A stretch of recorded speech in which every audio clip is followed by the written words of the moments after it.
천비의 자식이 상자에 앉다니. 사람의 운명은 태어날 때 정해진다고들 하지요. 하지만 정말 그럴까요? 조선 후기 호남 곡성의 한 대가집 이야기입니다. 18 윤도는 서자라는 이유로 밥상에서조차 모욕을 당했습니다. 그에게는 학문도 땅도 심지어 이름조차 없었지요. 그러던 그가 호적에서 완전히 지워지고 집에서 쫓겨났습니다. 아무것도 남지 않았습니다. 과연 그는 어떻게 다시 일어섰을까요? 신분이 아닌 무엇으로 세상과 맞섰을까요? 이야기 시작 전에 구독과 좋아요 부탁드립니다. 알림 설정까지 해주시면 새로운 이야기를 가장 먼저 만나보실 수 있습니다. 그럼 오늘 이야기 시작하겠습니다. 조선 후기 호남 곡성의 한 대가집 이야기입니다. 그날은 윤도의 생모 제삿날이었습니다. 어머니가 돌아가신 지 꼭 3년째 되는 날이었지요. 18살 윤도는 아침부터 제사상을 준비했습니다. 손수 제기를 닦고 정화수를 떠놓았습니다. 어머니가 생전에 좋아하시던 나물도 직접 무쳤지요. 그의 손은 떨리고 있었습니다. 어머니의 영정을 바라볼 때마다 목이 메었으니까요. 해가 기울 무렵 제사상이 차려졌습니다. 등잔불이 켜지고 어머니의 초상화가 희미하게 벽에 걸렸습니다. 그림 속 어머니는 여전히 온화하게 미소 짓고 계셨습니다. 윤도는 그 미소를 보며 눈시울을 붉혔습니다. 자리에들 앉으시지요. 아버지 한윤겸의 목소리가 낮게 울렸습니다. 사람들이 하나 둘자리에 앉기 시작했습니다. 윤도는 장자로서 상좌, 그러니까 제일 윗자리에 앉았습니다. 그것은 당연한 일이었습니다. 비록 그의 어머니가 첩이었다 해도 윤도는 엄연한 장자였으니까요. 그런데 그때였습니다. 이게 무슨 꼴이냐? 계모 한 씨의 날카로운 목소리가 방 안을 갈랐습니다. 그녀는 윤도가 앉은 자리를 노려보며 두 손을 부들부들 떨고 있었습니다.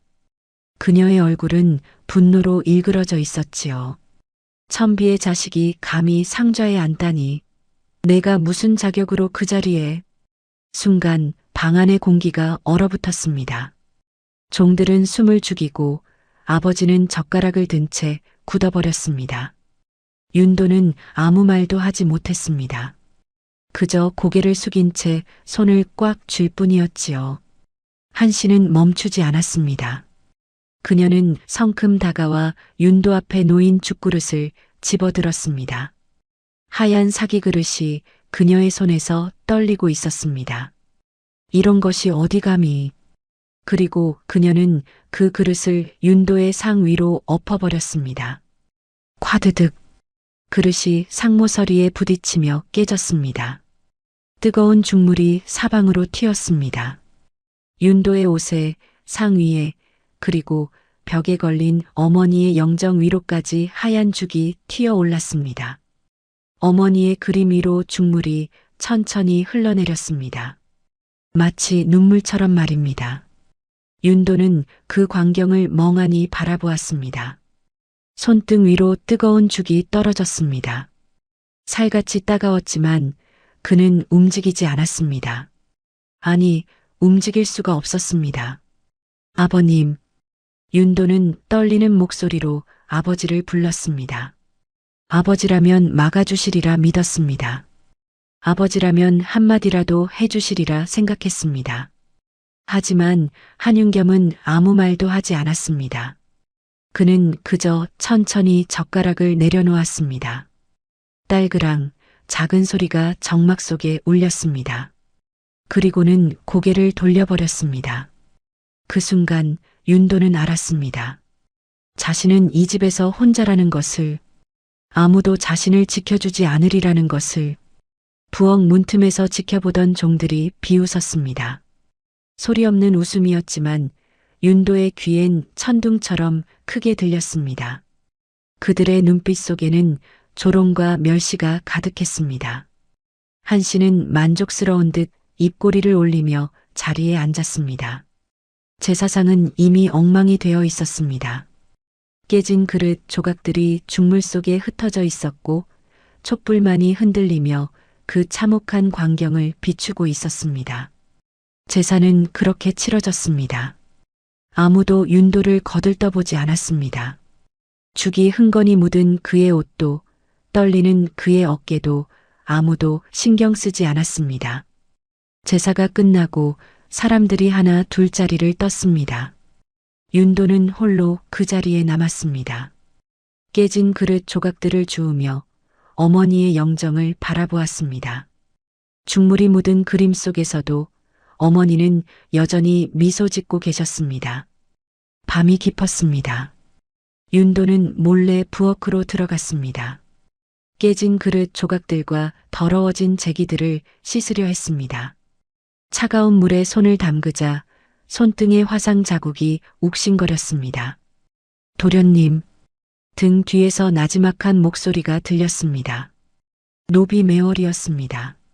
그녀는 윤도의 어머니를 가까이에서 모셨던 사람이었지요. 지금은 늙어 부엌일을 거들고 있었습니다. 제가 하겠습니다. 도련님 손 다치시겠어요? 괜찮습니다. 윤도는 고개를 저으며 계속 그릇을 씻었습니다. 물속에서 그릇 조각들이 부딪히는 소리가 작게 울렸습니다. 매월은 한숨을 쉬며 그 옆에 앉았습니다. 그녀의 주름진 손이 윤도의 손을 잡았습니다. 도련님, 그릇 깨진 건 다시 붙지 않지요. 하지만 말입니다. 그녀는 윤도의 젖은 눈을 바라보며 속삭였습니다. 마음은 이어 붙일 수 있답니다. 깨진 자리가 더 단단해지는 법이에요. 윤도는 대답하지 못했습니다. 그저 어머니의 이름을 작게 중얼거렸습니다. 어머니. 하지만 그의 마음속 깊은 곳에서는 이미 무언가가 부서지고 있었습니다. 금이 가고 있었습니다. 그리고 그 금은 세월이 지나도 아물지 않을 상처가 될 것이었습니다. 등잔불이 깜빡였습니다. 어둠 속에서 윤도의 그림자만이 길게 늘어져 있었습니다. 그날 윤도의 이름은 밥상에서 부서졌습니다. 그로부터 보름이 지났습니다. 윤도는 사랑채 앞마당을 쓸고 있었습니다. 빗자루를 들고 낙엽을 쓸어내는데 대문 밖에서 말발굽 소리가 들려왔습니다. 윤도는 고개를 들었습니다.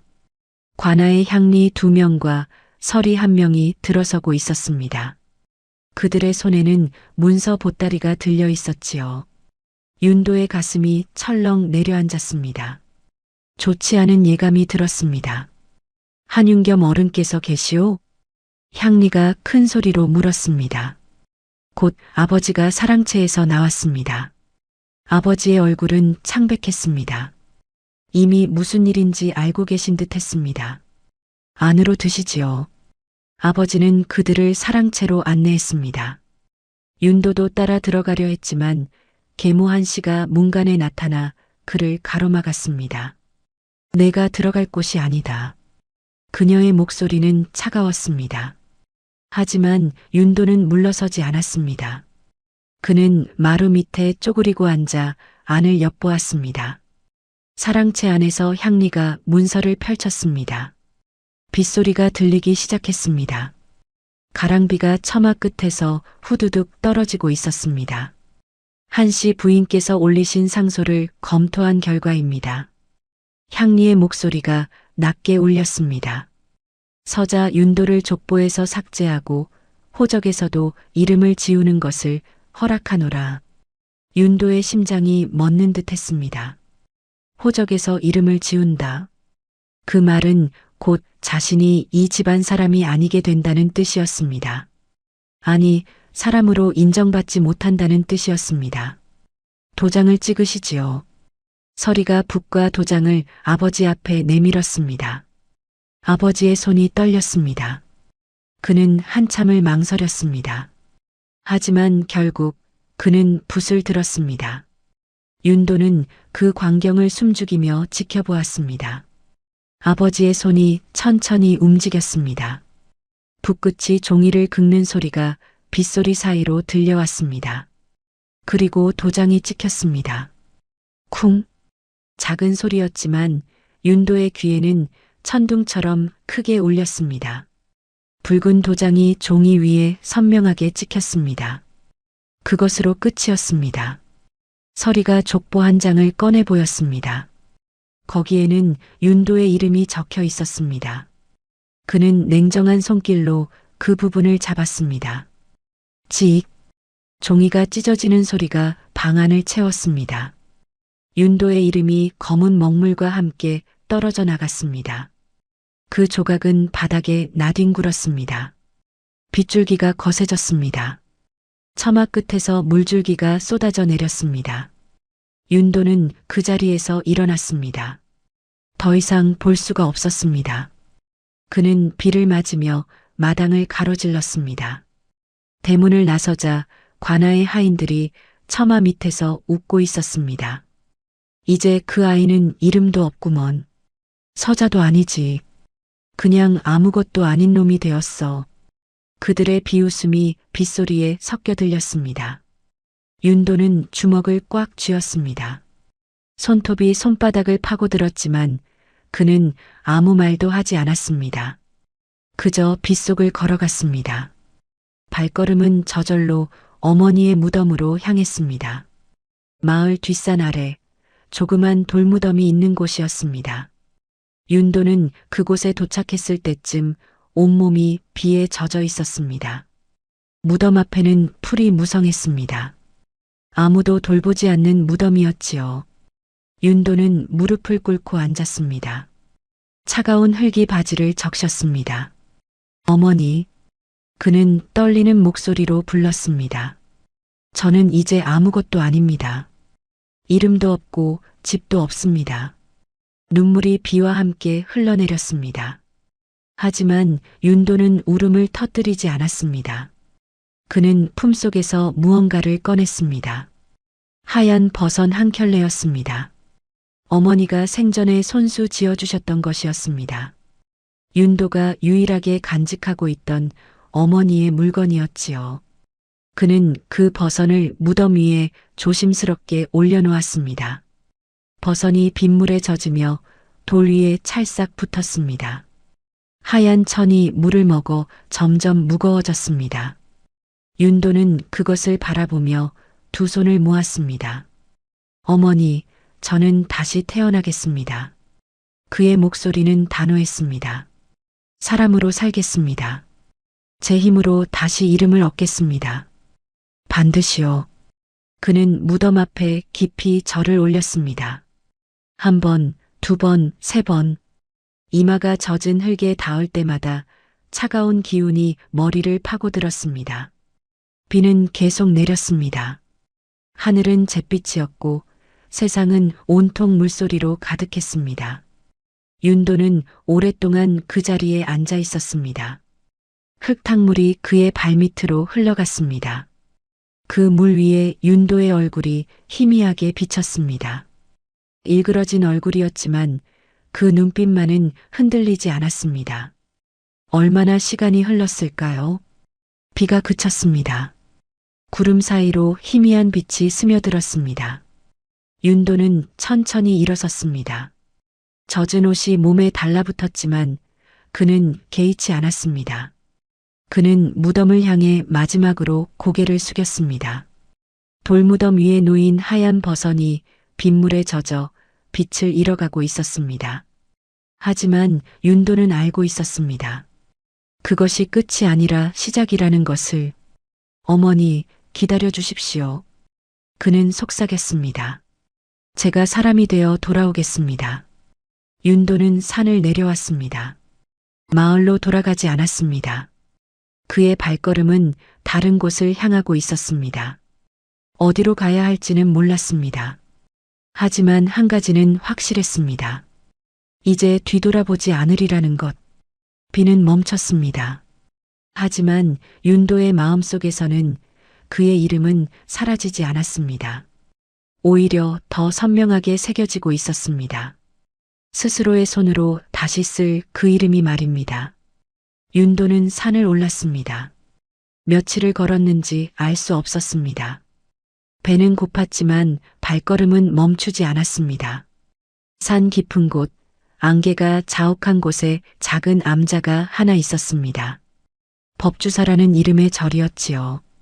윤도는 그곳 처마 밑에서 하룻밤을 보냈습니다. 온몸이 얼어붙을 것 같았지만 다른 곳으로 갈 힘도 없었습니다. 새벽이었습니다. 목탁 소리가 안개를 뚫고 들려왔습니다. 둥, 둥, 둥. 규칙적인 소리가 윤도의 잠을 깨웠습니다. 그는 눈을 떴습니다.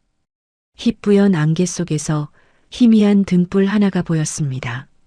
일찍 일어났구나. 낮고 온화한 목소리가 들렸습니다. 윤도는 고개를 돌렸습니다.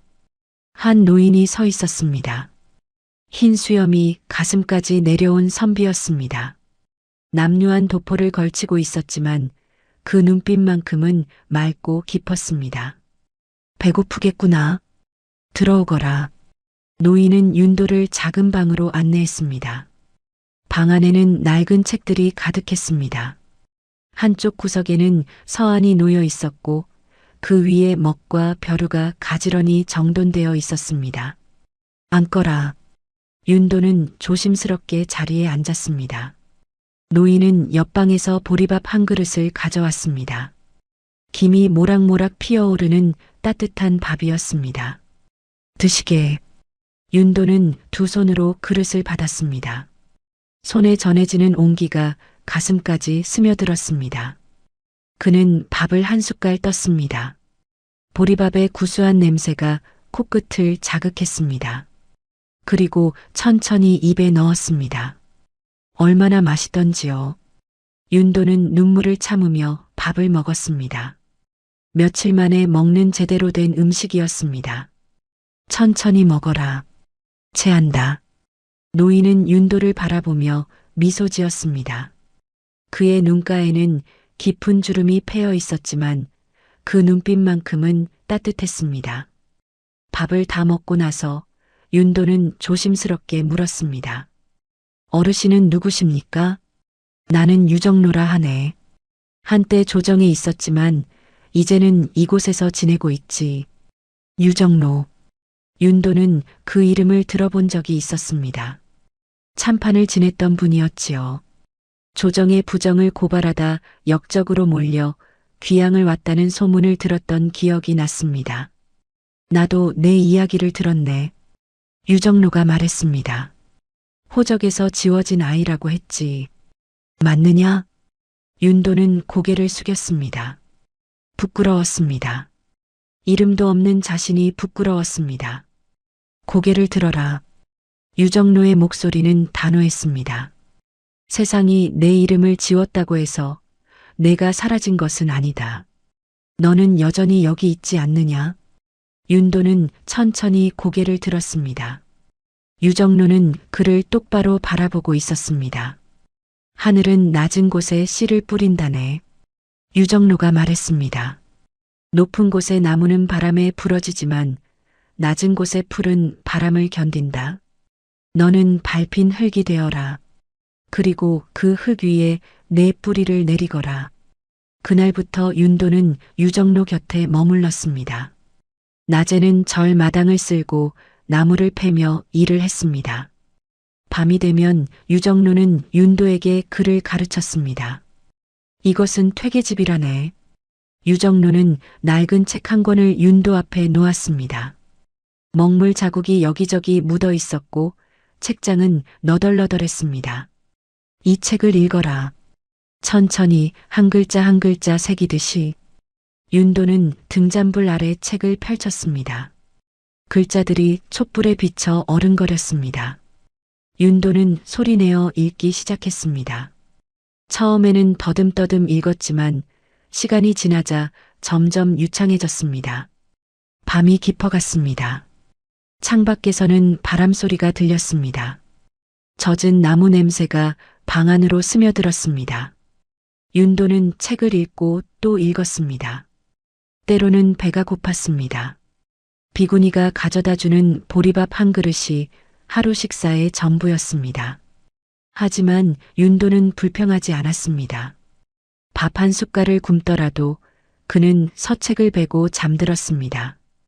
어느 날 새벽이었습니다. 윤도는 마당에서 글을 외우고 있었습니다.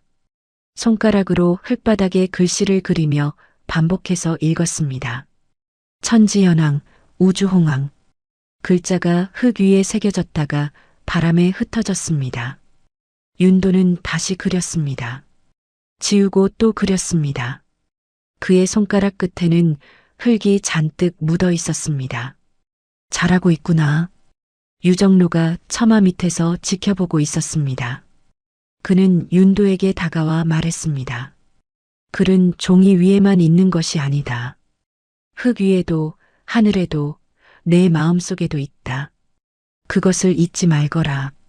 윤도는 고개를 끄덕였습니다.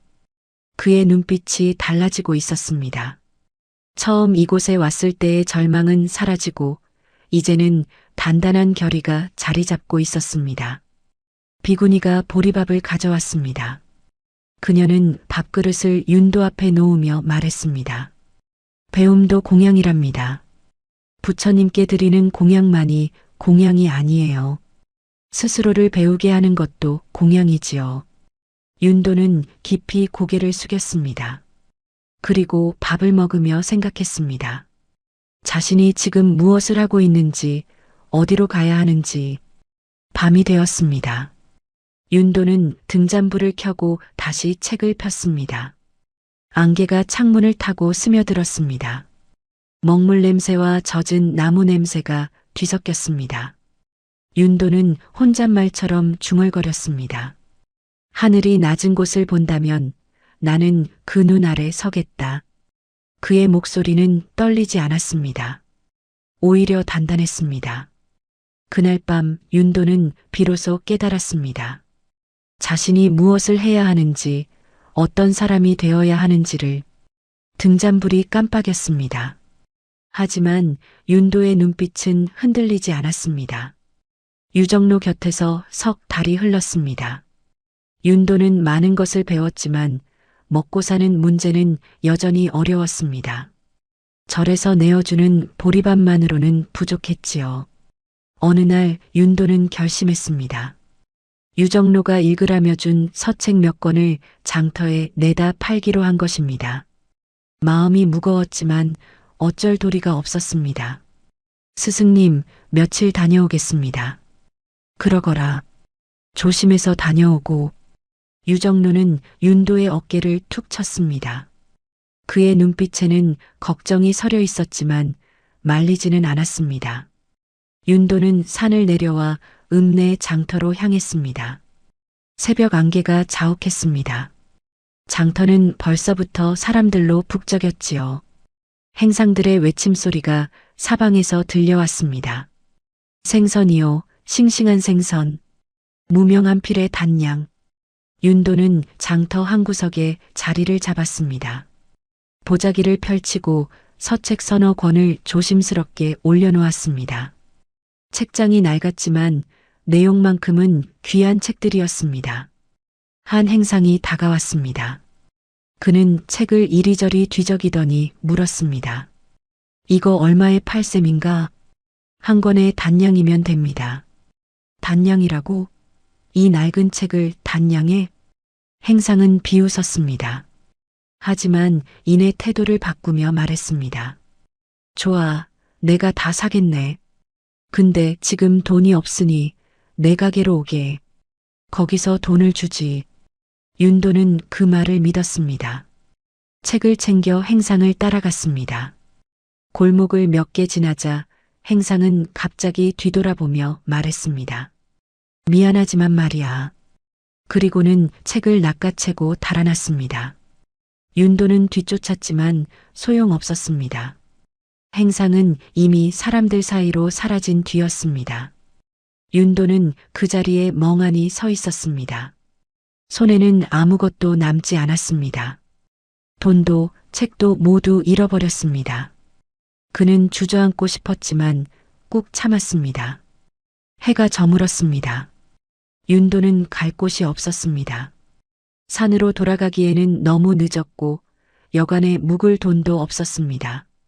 그는 장터 근처 작은 절 문간으로 들어갔습니다. 문간에는 낡은 집더미가 쌓여 있었습니다. 윤도는 그 위에 몸을 누였습니다. 짚이 젖어 있어 차가웠지만 바람은 막을 수 있었습니다. 배가 고팠습니다. 아침부터 아무것도 먹지 못했으니까요. 밤이 깊어갔습니다.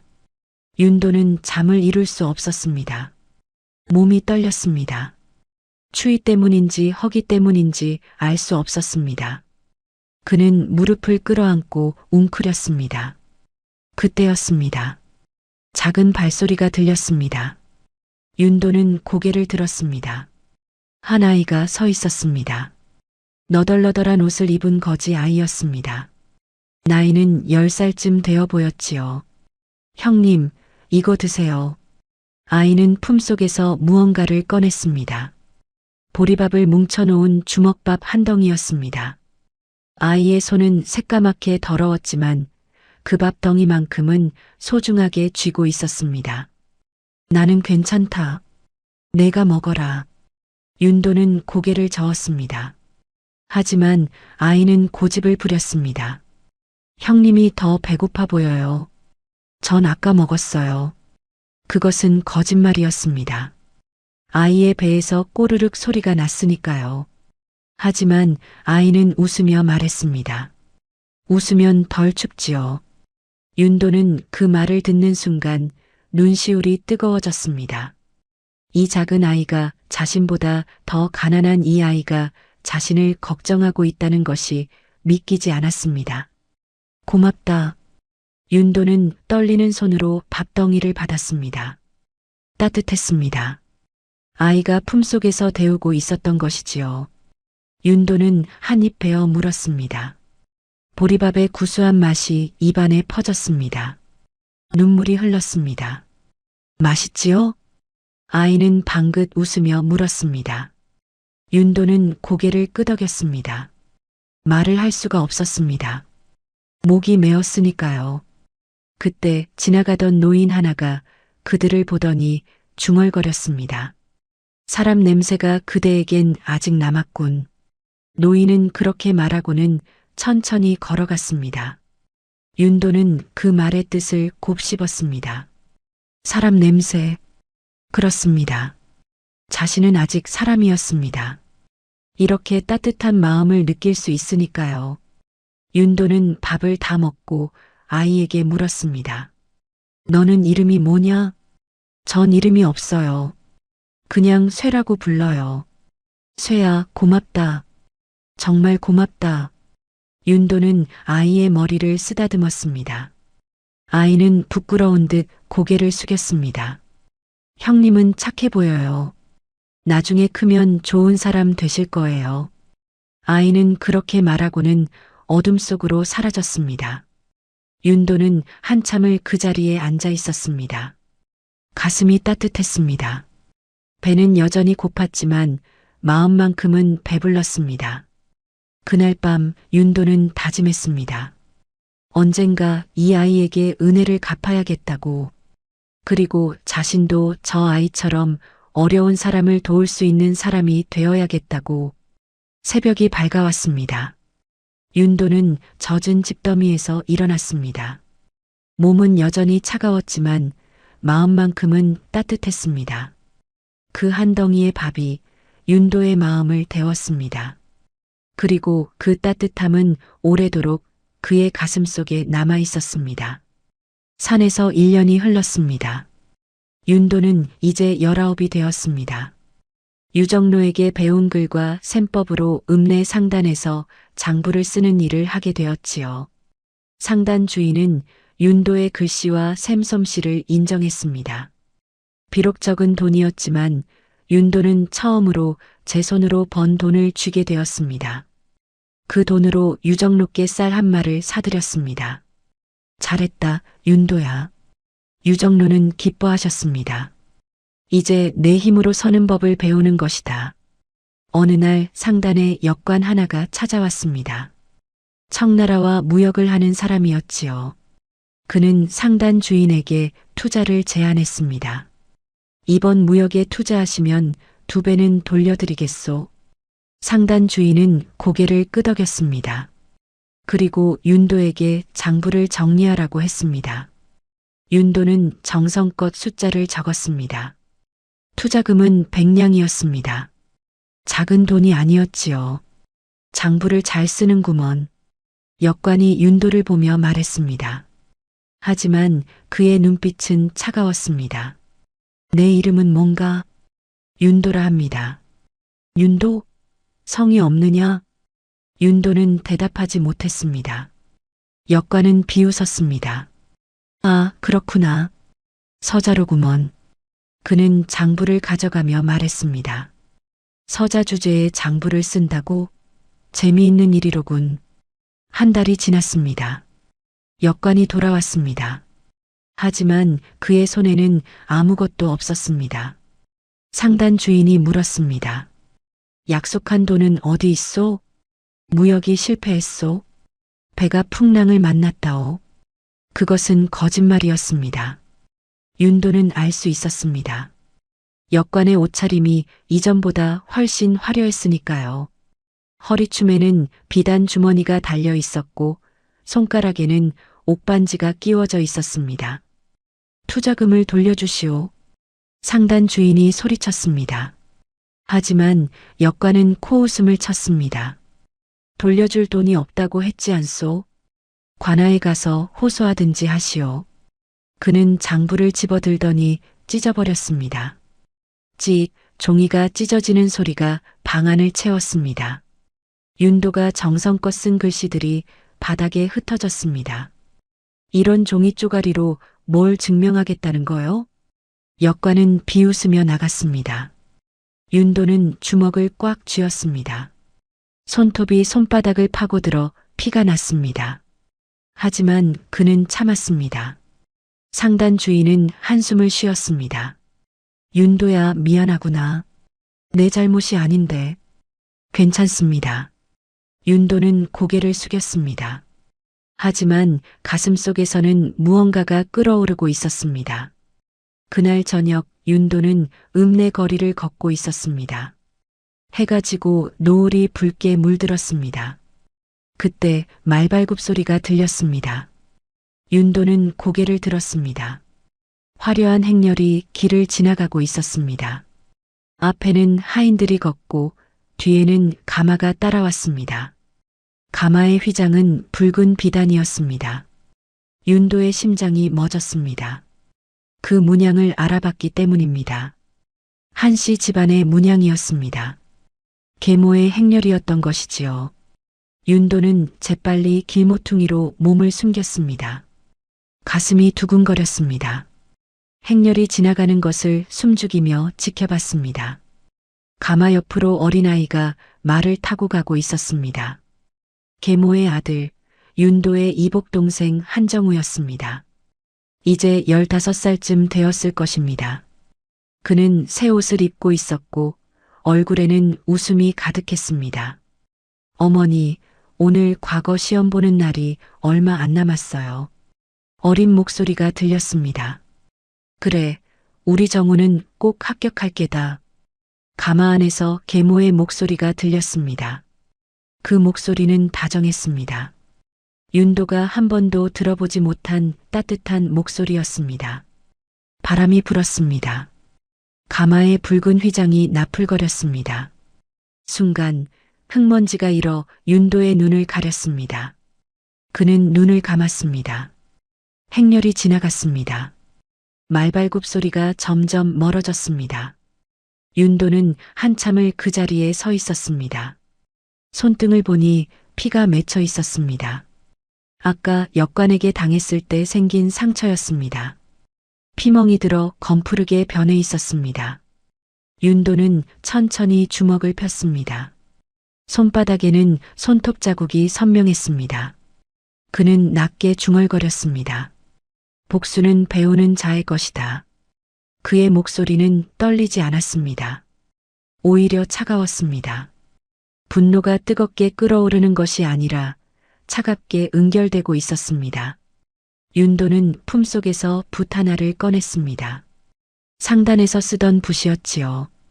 붓대가 반쯤 부러져 있었습니다. 역관이 장부를 찢을 때 함께 부러진 것이었습니다. 그는 그 붓을 바라보았습니다. 부러진 붓대 끝에 먹물이 묻어 있었습니다. 마치 피처럼 검었습니다. 나는 울지 않겠다. 윤도는 속삭였습니다. 다만 배우겠다. 이 세상이 어떻게 돌아가는지, 힘이 무엇인지, 그리고 정의가 무엇인지.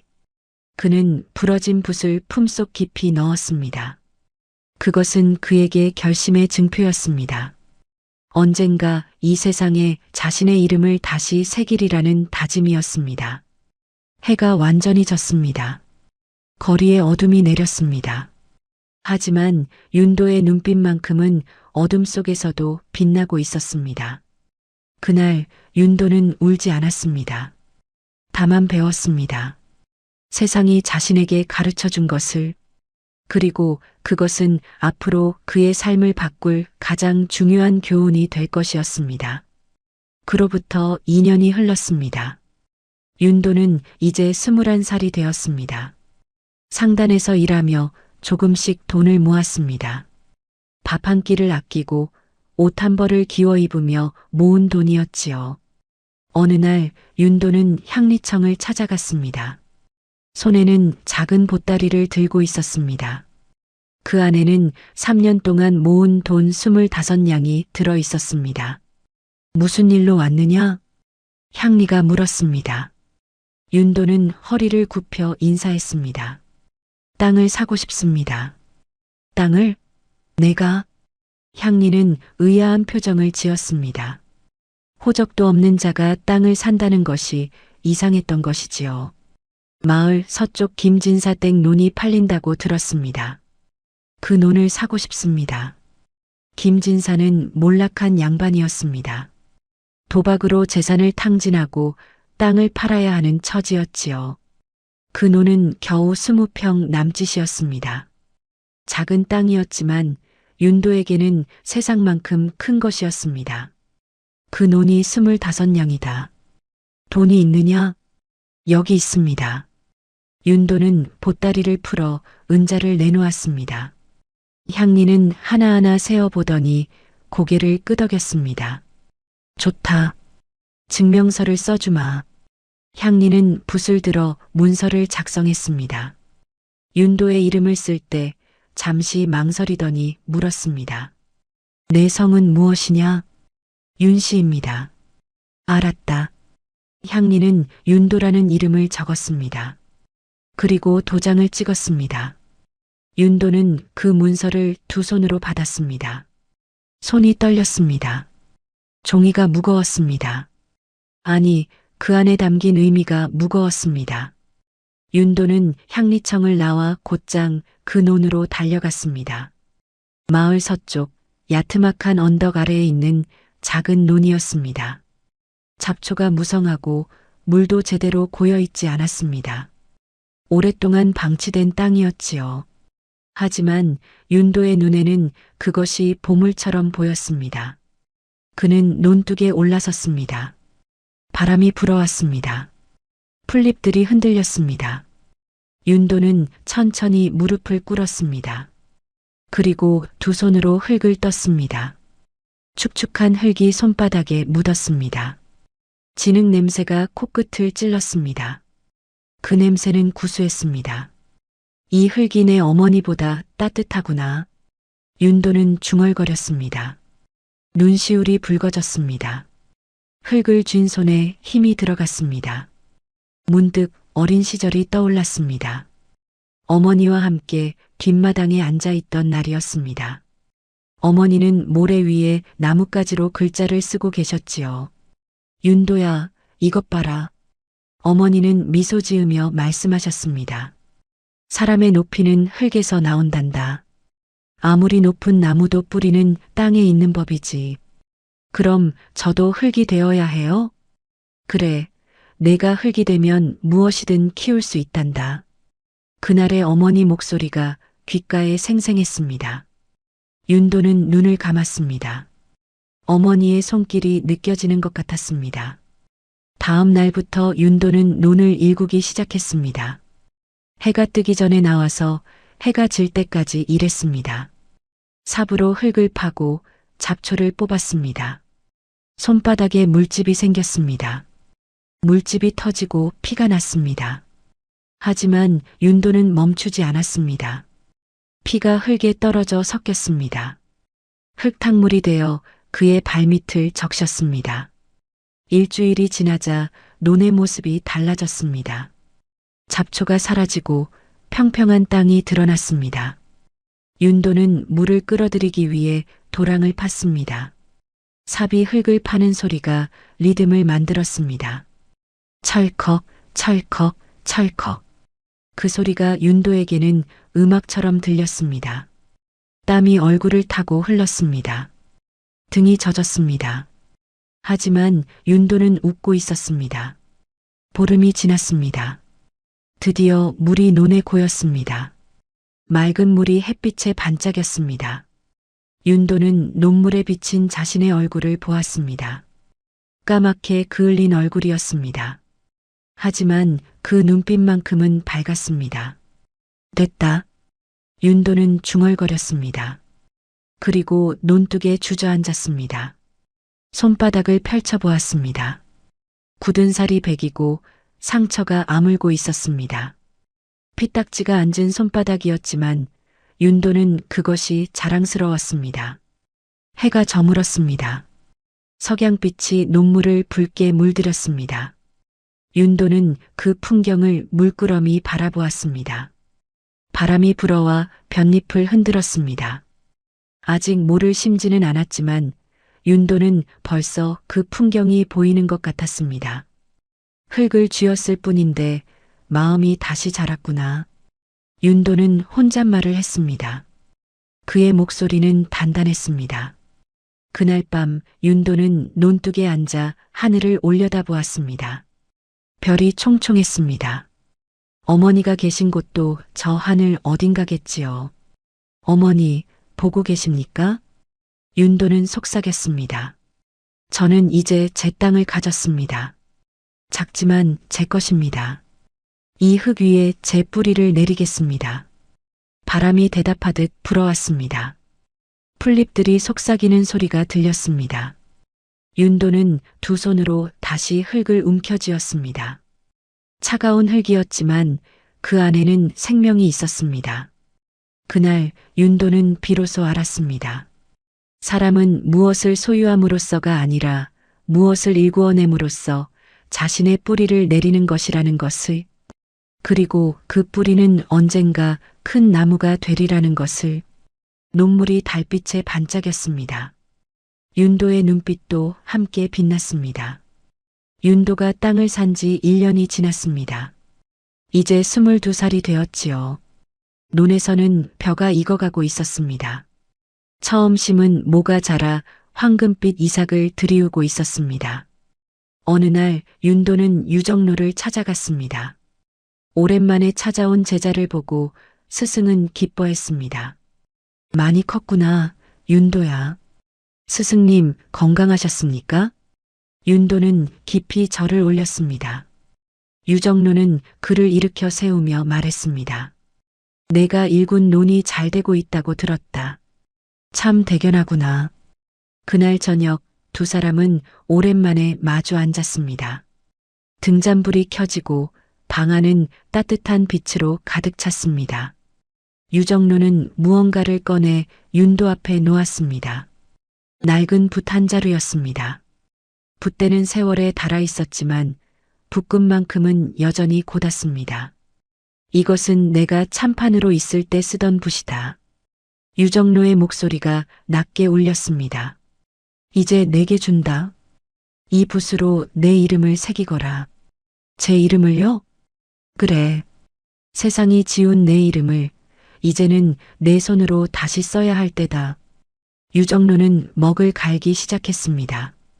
벼루에 물을 붓고 먹을 천천히 갈았습니다. 먹물의 검은빛이 점점 짙어졌습니다. 방 안에는 먹 냄새가 은은하게 퍼졌습니다. 자, 이제 써보거라. 유정로가 붓을 윤도에게 건넸습니다.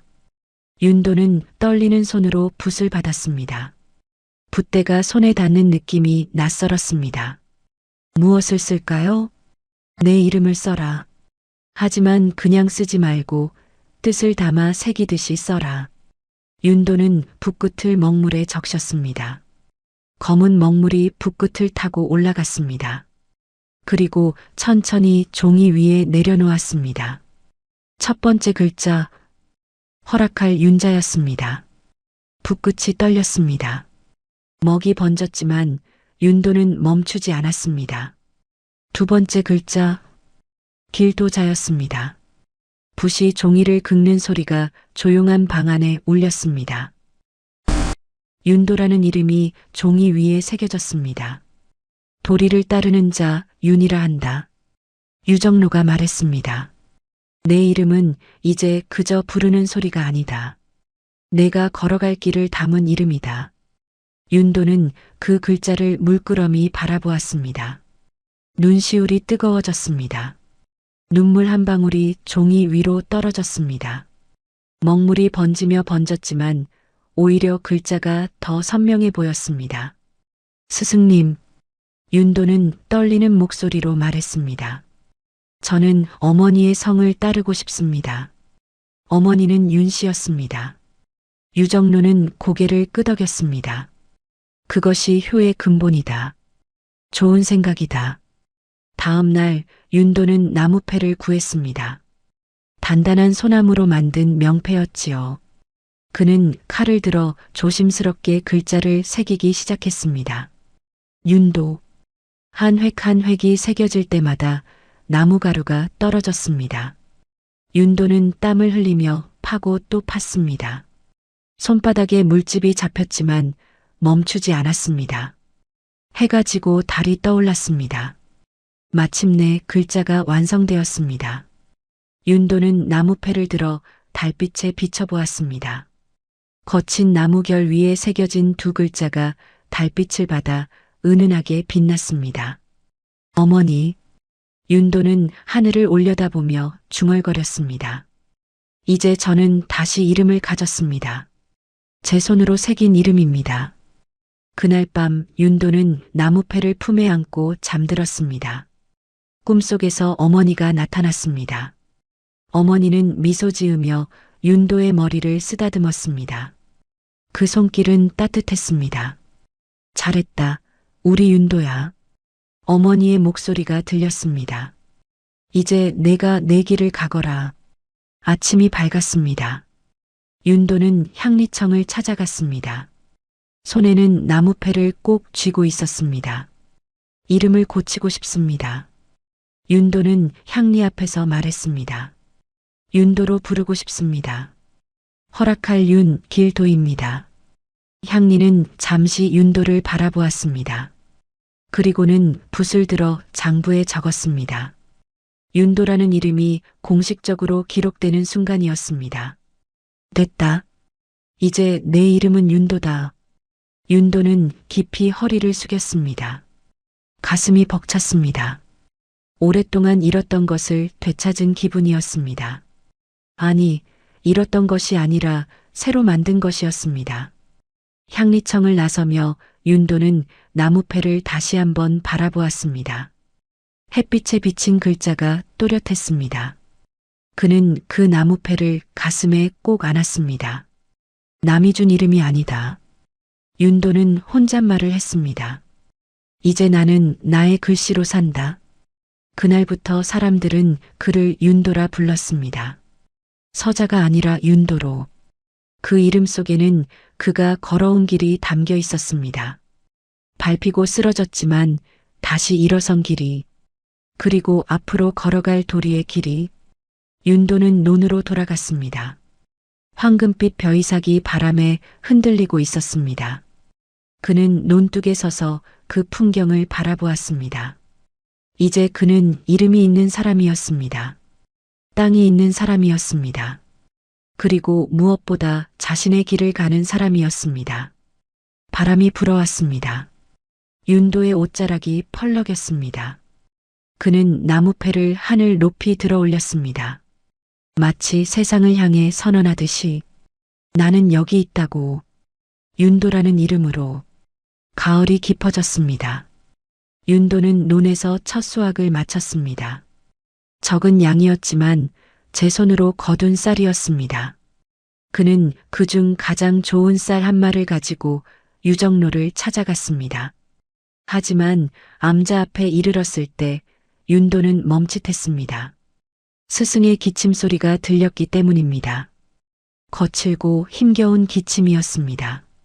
스승님, 윤도는 황급히 방으로 들어갔습니다. 유정로가 이불을 덮고 누워 계셨습니다. 얼굴은 창백했고 숨소리는 가빴습니다. 윤도야 왔구나. 유정로는 힘없이 웃었습니다.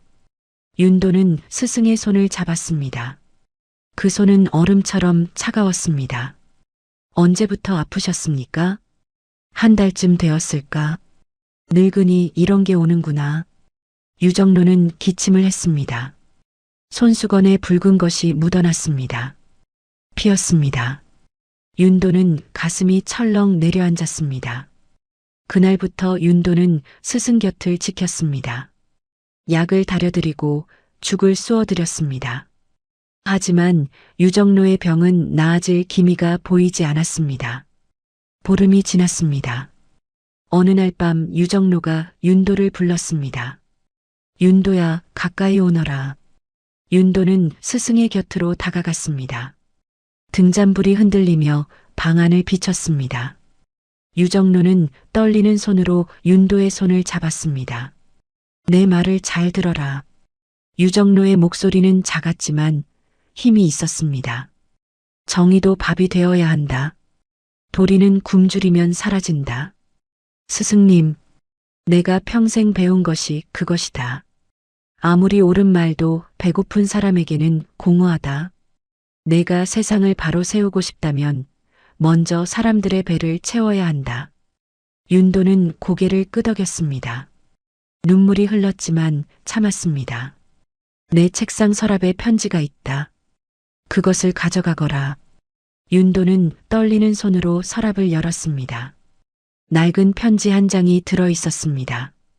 펼쳐보니 한 줄만 적혀 있었습니다. 사람의 도리는 곧 이익과 함께 있다. 윤도는 그 문장을 읽고 또 읽었습니다. 기억해라, 윤도야. 도리와 이익은 떨어진 것이 아니다.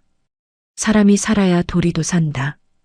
유정로는 마지막 힘을 다해 말했습니다. 그리고 윤도의 손을 더 꽉 쥐었습니다. 그 손 안에는 낡은 붓 하나가 쥐어져 있었습니다. 이 붓으로 세상을 배워라. 글은 힘이다. 그날 밤 유정로는 눈을 감았습니다. 조용했습니다. 마지막 숨을 거두는 순간까지도 평온한 얼굴이었습니다. 윤도는 스승의 장례를 치렀습니다. 산속 작은 언덕에 무덤을 만들었습니다. 그리고 매년 제삿날이 되면 그곳을 찾았습니다. 제사를 지낼 때마다 윤도는 흰 천 위에 그 문장을 적었습니다. 사람의 도리는 곧 이익과 함께 있다. 그리고 그 천을 태웠습니다. 연기가 하늘로 올라가는 것을 보며 윤도는 다짐했습니다. 스승의 가르침을 잊지 않으리라고. 스승이 돌아가신 후 윤도는 더 열심히 일했습니다. 상단에서 장부 일을 하며 회계와 서찰법을 배웠습니다. 상단 주인은 윤도의 성실함을 인정했습니다. 윤도, 자네는 장부를 잘 다루는구먼. 감사합니다. 이제부터는 더 중요한 일을 맡기겠네. 다른 상단과의 거래, 장부도 관리해주게. 윤도는 상단 창고로 들어갔습니다. 거기에는 장부가 산더미처럼 쌓여 있었습니다. 먹물 냄새와 종이 냄새가 코를 찔렀습니다. 윤도는 그 냄새를 깊이 들이마셨습니다. 그는 하나하나 장부를 펼쳤습니다. 숫자들이 빼곡히 적혀 있었습니다. 거래 내역, 이윤, 손실. 윤도는 그 숫자들 속에서 세상의 이치를 배웠습니다. 돈이 어떻게 움직이는지, 사람들이 무엇을 원하는지, 권력이 어디서 나오는지, 장부 한 줄 한 줄이 가르침이었습니다. 밤이 되면 윤도는 등잔불을 켜고 장부를 정리했습니다.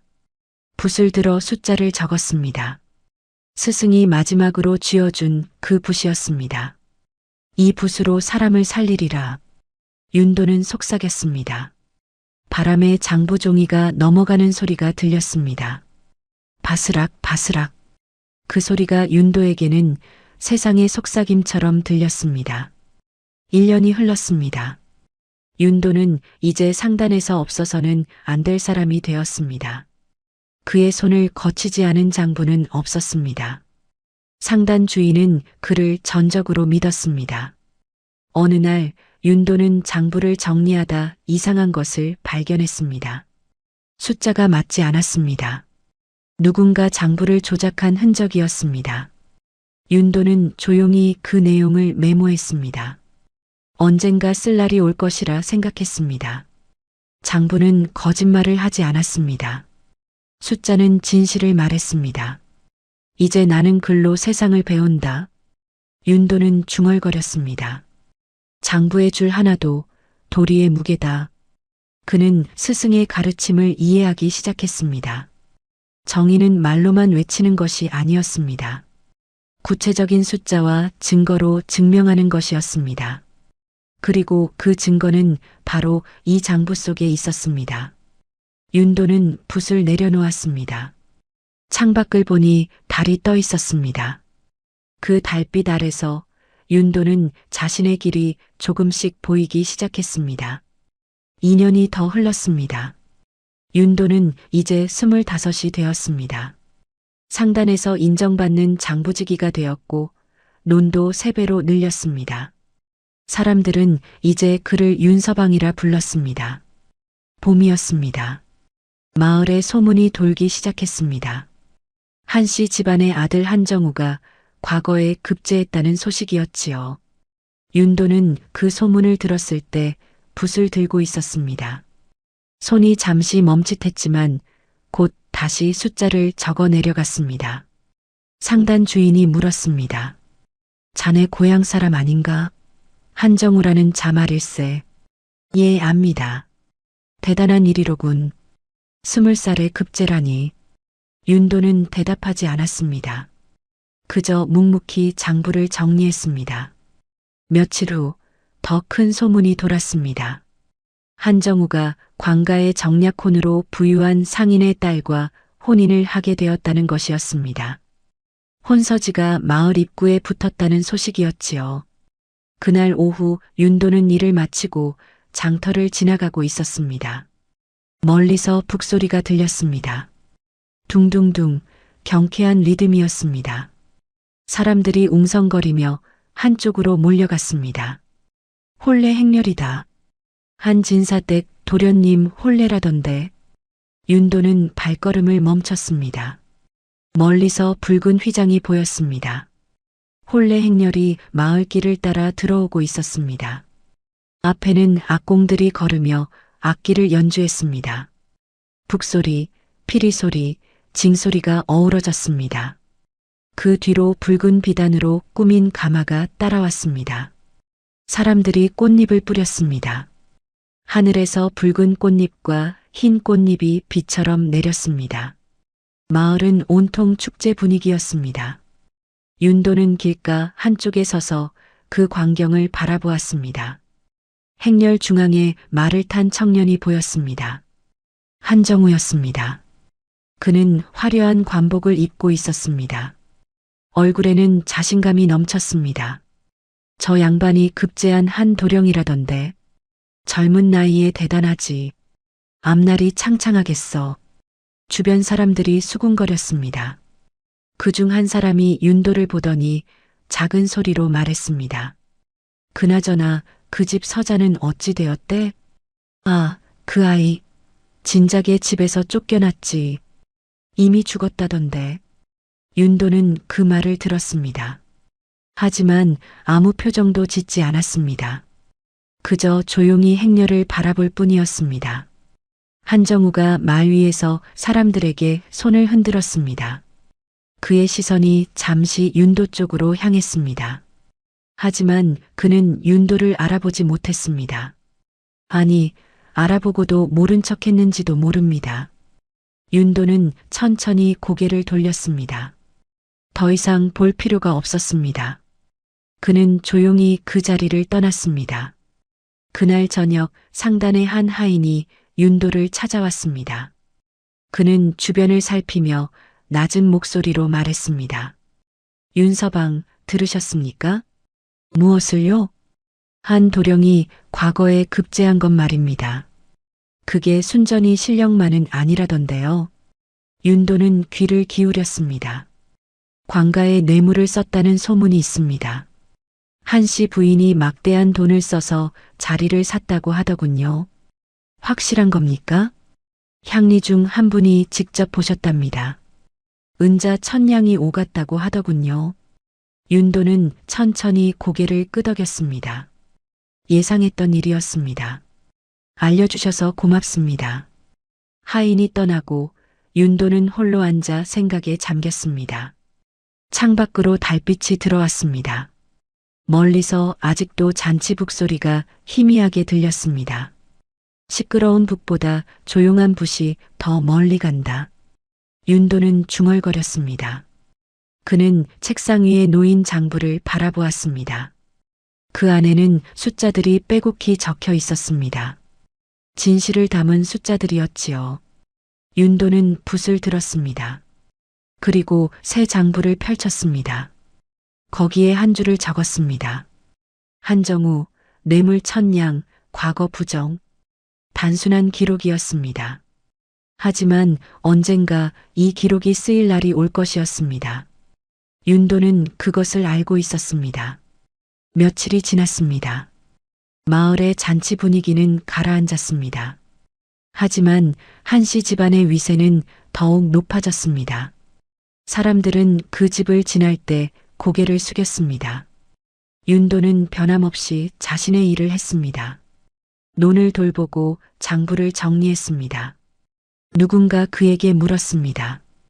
윤서방 같은 집안 사람이 출세했는데 축하 인사라도 가시지 않습니까? 저는 그 집안 사람이 아닙니다. 윤도는 담담하게 대답했습니다. 그리고 진짜 축하는 끝까지 제자리를 지킨 사람이 받아야 하는 법입니다. 그날 밤 윤도는 장부를 닫고 창밖을 바라보았습니다. 별이 총총했습니다. 그는 혼잣말처럼 중얼거렸습니다. 그날 나는 잔치의 소리를 외면했다. 복수는 서두르지 않는다. 그의 목소리는 차분했습니다. 분노가 없는 것이 아니었습니다. 다만 그 분노는 뜨겁게 타오르는 것이 아니라 차갑게 응결되어 있었습니다. 그리고 그것은 언젠가 날카로운 칼이 되어 진실을 드러낼 것이었습니다. 윤도는 붓을 내려놓았습니다. 먹물이 마르는 소리가 조용히 들렸습니다. 그 소리는 마치 시간이 흐르는 소리 같았습니다. 그리고 시간은 언제나 진실의 편이었습니다. 그의 여름 상단 주인이 윤도를 불렀습니다. 윤도, 자네에게 큰 일을 맡기고 싶네. 무슨 일입니까? 청나라로 가는 무역선에 동행해주게. 거래 장부를 관리하고 회계를 맡아줘야 하네. 청나라. 윤도는 한 번도 가본 적 없는 먼 곳이었습니다. 바다를 건너야 하는 험한 여정이었지요. 하지만 윤도는 망설이지 않았습니다. 가겠습니다. 좋아. 한 달 뒤에 출발한다. 준비하게. 윤도는 한 달 동안 바다에 대해 배웠습니다. 뱃사람들을 만나 파도와 바람에 대해 물었습니다. 그리고 무엇보다 장부를 방수할 방법을 연구했습니다. 출발하는 날이었습니다. 큰 배 한 척이 포구에 떠 있었습니다. 돛이 바람에 펄럭였습니다. 윤도는 가죽 보따리에 장부를 싸서 등에 메었습니다. 그 안에는 상단의 모든 거래 내역이 들어 있었습니다. 출항이다. 선장의 외침과 함께 배가 움직이기 시작했습니다. 육지가 점점 멀어졌습니다. 윤도는 처음 보는 넓은 바다를 바라보았습니다. 끝이 보이지 않았습니다. 사흘이 지났습니다. 바다는 평온했습니다. 윤도는 배 안에서 장부를 정리하며 시간을 보냈습니다. 청나라 상인들과의 거래 내역, 예상 이윤, 물품 목록, 하나하나 꼼꼼히 기록했습니다. 하지만 나흘째 되는 날 하늘이 어두워지기 시작했습니다. 구름이 몰려왔고 바람이 거세졌습니다. 선장이 소리쳤습니다. 폭풍이다. 모두 갑판 아래로. 윤도는 장부를 꽉 안고 선실로 내려갔습니다. 배가 심하게 흔들렸습니다. 파도가 배 옆구리를 때렸습니다. 쿵, 쿵, 쿵. 무시무시한 소리였습니다. 번개가 쳤습니다. 번쩍 하늘이 갈라지는 듯한 빛이었습니다. 천둥이 울렸습니다. 배는 마치 나뭇잎처럼 흔들렸습니다. 돛대가 부러진다. 누군가 소리쳤습니다. 돛대가 삐걱거렸습니다. 선원들이 갑판으로 뛰어나갔습니다. 윤도도 뒤따라 나갔습니다. 갑판은 물바다였습니다. 파도가 배를 덮쳤습니다. 윤도는 장부를 품에 꽉 안았습니다. 바닷물이 옷을 적셨습니다. 짠 냄새가 코를 찔렀습니다. 그때였습니다. 큰 파도가 배를 덮쳤습니다. 윤도는 몸이 떠올랐습니다. 배가 기울었습니다. 거의 뒤집힐 뻔했습니다. 장부다. 윤도는 외쳤습니다. 장부 한 권이 바닷물에 떠내려가고 있었습니다. 윤도는 손을 뻗었습니다. 하지만 닿지 않았습니다. 윤도는 주저하지 않았습니다. 밧줄을 허리에 묶고 파도 속으로 몸을 던졌습니다. 차가운 바닷물이 온몸을 감쌌습니다. 시야가 흐려졌습니다. 하지만 윤도는 장부를 향해 헤엄쳤습니다. 파도가 그를 밀어냈지만 포기하지 않았습니다. 손끝이 장부에 닿았습니다. 움켜쥐었습니다. 끌어올려. 선원들이 밧줄을 당겼습니다. 윤도는 장부를 품에 안고 갑판으로 올라왔습니다. 기침을 하며 바닷물을 토해냈습니다. 하지만 장부는 여전히 품속에 있었습니다. 폭풍은 밤새 계속되었습니다. 윤도는 선실 구석에서 장부를 말렸습니다. 먹물이 번져 있었지만 글자는 아직 읽을 수 있었습니다. 그는 촛불을 켜고 번진 부분을 다시 적었습니다. 이 장부가 없으면 모든 게 끝이다. 윤도는 중얼거렸습니다. 손이 떨렸습니다. 추위 때문인지 긴장 때문인지 알 수 없었습니다. 새벽이 되자 폭풍이 잠잠해졌습니다. 바다는 다시 고요해졌습니다. 선장이 윤도를 찾아왔습니다. 자네 목숨을 걸고 장부를 지켰다고 들었네. 그래야 했습니다. 대단한 사람이로군. 보통 사람은 그럴 수 없지. 윤도는 대답하지 않았습니다. 그저 장부를 바라볼 뿐이었습니다. 열흘 후 배는 청나라 항구에 도착했습니다. 윤도는 상인들을 만나 거래를 중재했습니다.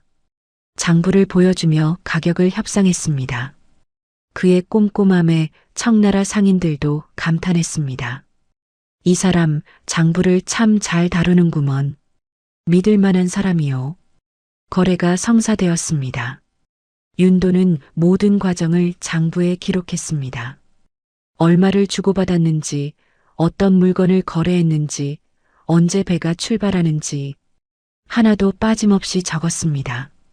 돌아오는 배 안에서 윤도는 갑판에 나와 바다를 바라보았습니다. 달빛이 물결에 반짝였습니다. 바람이 불어왔습니다. 윤도는 혼잣말을 했습니다. 세상은 글로만 다스릴 수 없다. 장부로도 다스려야 한다. 그는 품속의 장부를 만졌습니다. 그 안에는 단순한 숫자만 있는 것이 아니었습니다. 진실이 있었습니다. 누가 거짓말을 하고 누가 정직한지, 누가 탐욕스럽고 누가 공정한지. 물결은 내게 이익을 가르쳤다. 윤도는 중얼거렸습니다. 그리고 번개는 정의를 가르쳤다. 그날 밤 윤도는 깊은 잠에 빠졌습니다. 꿈속에서 그는 다시 폭풍우 속에 있었습니다. 하지만 이번에는 두렵지 않았습니다. 그는 장부를 들고 번개 앞에 서 있었습니다. 그리고 그 빛 속에서 자신의 길이 보였습니다. 한 달 후 배는 무사히 돌아왔습니다. 상단 주인은 윤도를 크게 칭찬했습니다. 그리고 더 큰 책임을 맡겼습니다. 윤도는 이제 상단에서 없어서는 안 될 사람이 되었습니다. 윤도가 청나라에서 돌아온 지 석 달이 지났습니다. 이제 26이 되었지요. 그는 상단에서 더욱 중요한 위치에 올랐습니다. 하지만 여전히 조용히 자신의 일만 했습니다. 어느 가을밤이었습니다. 윤도는 홀로 장부를 정리하고 있었습니다. 등잔불이 흔들렸습니다. 밖에서 인기척이 들렸습니다. 똑똑똑 문을 두드리는 소리였습니다. 윤도는 고개를 들었습니다.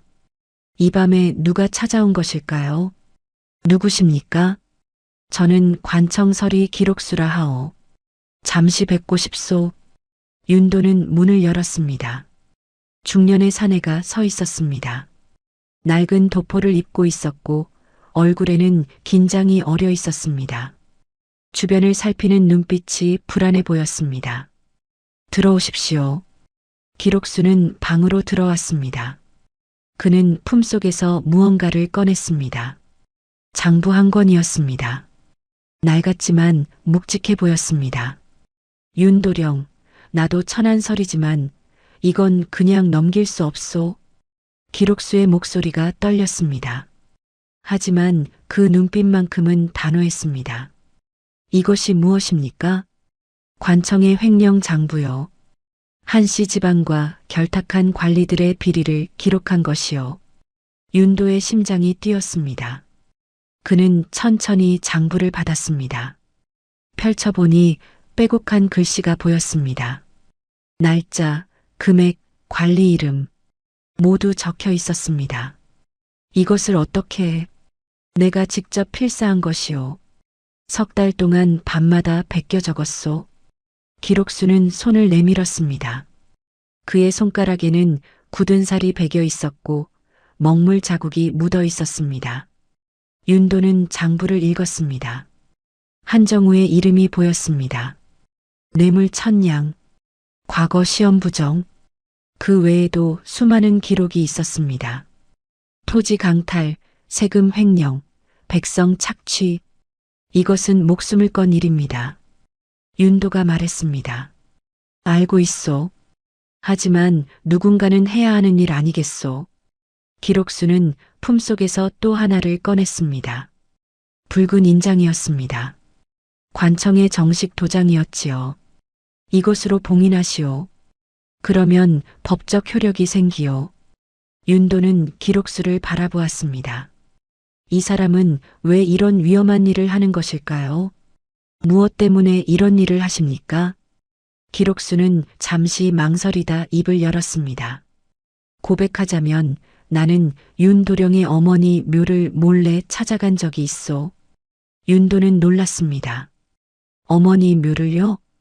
그렇소. 나도 천민 출신이요. 어릴 적 윤도령의 어머니께서 내게 밥을 주신 적이 있소. 그분은 신분을 가리지 않으셨지. 기록수의 눈시울이 붉어졌습니다. 그분이 돌아가신 후 나는 매년 묘를 찾아 절을 올렸소. 그리고 윤도령이 어떻게 사는지 지켜봤소. 이제는 내가 도울 차례라 생각했소. 윤도는 가슴이 뜨거워졌습니다.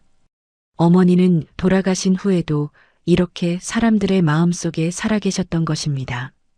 고맙습니다. 윤도는 깊이 허리를 숙였습니다. 이제부터 형님은 제게 의로운 벗입니다. 두 사람은 손을 맞잡았습니다. 달빛이 창문으로 들어와 그들을 비췄습니다. 윤도는 장부를 펼쳤습니다. 기록수도 그 옆에 앉았습니다. 두 사람은 하나하나 내용을 확인했습니다. 숫자가 맞는지, 날짜가 정확한지, 이 장부를 어디에 보관할 것이오? 기록수가 물었습니다. 상단 주인의 금고에 보관하겠습니다. 그분은 믿을 수 있는 분입니다. 좋소. 그리고 이것으로 봉인하시오. 기록수가 붉은 인주를 꺼냈습니다. 인주 냄새가 코를 찔렀습니다. 윤도는 인장을 찍었습니다. 붉은 도장이 종이 위에 선명하게 찍혔습니다. 이 장부가 우리 정의의 피요. 윤도가 속삭였습니다. 기록수는 고개를 끄덕였습니다. 우린 낮은 데 살지만 글자는 높은 데를 찌르는 법이요. 두 사람은 밤새 장부를 검토했습니다. 붓을 들어 빠진 부분을 보충하고 애매한 곳을 명확히 했습니다. 붓이 종이를 긁는 소리가 조용한 밤을 채웠습니다. 새벽이 밝아왔습니다. 작업이 끝났습니다. 윤도는 장부를 정성껏 싸서 봉했습니다. 그리고 기록수에게 말했습니다. 형님, 조심하십시오. 이제부터가 더 위험합니다. 자네도 마찬가지요. 우리는 이제 같은 배를 탔소. 기록수는 문을 나서며 뒤돌아보았습니다. 윤도령, 정의는 혼자 이룰 수 없소. 함께 가야 하오. 알고 있습니다. 함께 가겠습니다. 기록수가 사라진 후 윤도는 장부를 품에 안았습니다. 무거웠습니다. 하지만 그 무게가 두렵지 않았습니다. 오히려 든든했습니다. 그날 윤도는 상단 주인을 찾아갔습니다. 그리고 장부를 보여주었습니다. 상단 주인은 심각한 얼굴로 내용을 읽었습니다. 이것은 위험한 물건이로군. 하지만 필요한 물건입니다. 좋아. 내 금고에 보관하겠네. 아무도 모르게. 장부는 두꺼운 철문 뒤에 숨겨졌습니다. 하지만 언젠가 그것은 다시 세상 밖으로 나올 것이었습니다. 진실을 밝히는 날에 윤도는 밤하늘을 올려다보았습니다. 별이 빛나고 있었습니다. 그는 생각했습니다. 이제 혼자가 아니라고. 기록수라는 동료가 생겼다고. 그리고 함께라면 할 수 있다고. 정의는 혼자 이루는 것이 아니었습니다. 함께 만들어가는 것이었습니다. 윤도가 27이 되던 해봄이었습니다. 기록수로부터 중요한 소식이 들려왔습니다. 한정우와 결탁한 관리 하나가 백성들의 땅을 빼앗고 있다는 것이었습니다. 그 관리의 이름은 박서방이요. 한씨 집안의 앞잡이나 다름없소. 기록수가 말했습니다. 증거를 잡아야 합니다. 윤도는 차분하게 말했습니다. 그리고 계획을 세우기 시작했습니다. 며칠 후 윤도는 박서방을 찾아갔습니다. 그는 토지 양도 서찰을 준비했습니다. 하지만 평범한 서찰이 아니었습니다. 먹을 갈 때 윤도는 특별한 약재를 섞었습니다. 습기에 반응하는 약재였지요. 이것을 섞으면 시간이 지나면서 먹물이 번지게 됩니다. 마치 누군가 물을 묻힌 것처럼 말입니다. 박날이 제가 땅을 팔려고 합니다. 윤도는 공손하게 말했습니다. 오, 그래. 어디 땅인가? 박서방의 눈이 번뜩였습니다. 탐욕이 보였습니다. 마을 동쪽 논 50평입니다. 급히 돈이 필요해서 파는 것입니다. 얼마에 팔 셈인가? 100냥이면 됩니다. 100냥? 그 땅이면 200냥은 받아야지. 박서방은 웃었습니다. 하지만 그 웃음 뒤에는 계략이 숨어 있었습니다. 그는 땅을 헐값에 사서 비싸게 팔 생각이었던 것입니다. 좋소. 내가 사겠소. 하지만 서명은 관청에서 해야 하니 내일 오시오. 다음 날 저녁 윤도는 박서방의 집을 찾아갔습니다. 손에는 서찰과 술 한 병을 들고 있었습니다. 날이 감사의 표시로 술 한 잔 대접하고 싶습니다. 오, 그래. 좋지. 박서방은 기분이 좋았습니다. 윤도는 술을 따랐습니다. 두 사람은 마주 앉았습니다. 노을이 창문으로 들어와 방 안을 붉게 물들였습니다. 사람은 손보다 먹이 더럽다고 하지요. 윤도가 술잔을 들며 말했습니다. 무슨 뜻인가? 아무리 손을 씻어도 먹물은 잘 지워지지 않는다는 뜻입니다. 윤도는 의미심장하게 웃었습니다. 하지만 박서방은 그 뜻을 알아채지 못했습니다. 그는 이미 술에 취해 있었으니까요. 자, 이제 서명을 하시지요. 윤도가 서찰을 펼쳤습니다. 박서방은 붓을 들었습니다. 손이 약간 떨렸습니다. 술 때문이었습니다. 윤도는 조용히 지켜보았습니다. 박서방의 붓끝이 종이에 닿았습니다. 이름을 쓰기 시작했습니다. 붓이 종이를 긁는 소리가 들렸습니다. 그 순간 윤도는 살짝 물잔을 건드렸습니다. 물 한 방울이 서찰 위로 떨어졌습니다. 아주 작은 물방울이었지만 충분했습니다. 아, 죄송합니다. 윤도가 급히 물기를 닦아냈습니다. 하지만 이미 먹물은 번지기 시작했습니다. 약재가 섞인 먹물이 물과 만나 천천히 퍼져나갔습니다. 괜찮소, 괜찮아. 박서방은 신경 쓰지 않았습니다. 그는 서명을 마치고 도장을 찍었습니다. 붉은 인장이 종이 위에 선명하게 남았습니다. 됐소. 이제 이 땅은 내 것이오. 박서방은 만족스러워했습니다. 윤도는 고개를 숙였습니다. 입가에 미소가 번졌지만 박서방은 보지 못했습니다. 감사합니다, 나리. 윤도는 서찰을 조심스럽게 접었습니다. 그리고 품속 깊이 넣었습니다. 집으로 돌아온 윤도는 서찰을 펼쳤습니다. 먹물이 번진 부분이 보였습니다. 박서방의 서명 주변이 흐릿하게 번져 있었습니다. 마치 물에 젖은 것처럼 보였지요. 며칠이 지나자 번짐은 더 심해졌습니다. 약재의 효과였습니다.